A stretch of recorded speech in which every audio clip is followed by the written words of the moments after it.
танд Coca-Cola бүтээгдэхүүнийг хэрхэн ашиглах зааврыг хүргэж байна. Боллоондоо цэвэршүүлсэн бүлээн ус 240 мл хүртэл нэмээд усны температур 36 Цельс байна.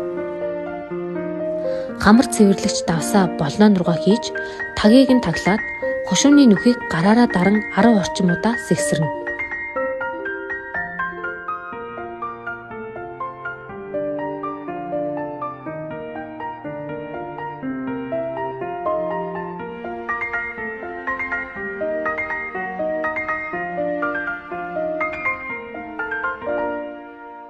Coca-Cola-ийн савыг уруу харуулan барьж хушууны нүхийг хамартаа тулган боллооныг алгуурхан шахан угааж эхэлнэ. Амьсгалаа гаргахдаа КК эсвэл А гэж дууран толгоогоо хит доошлуулахгүйгээр хамраа угаахыг зөвлөж байна. Хамраа угаасны дараа хит хүчтэй нийж болохгүй.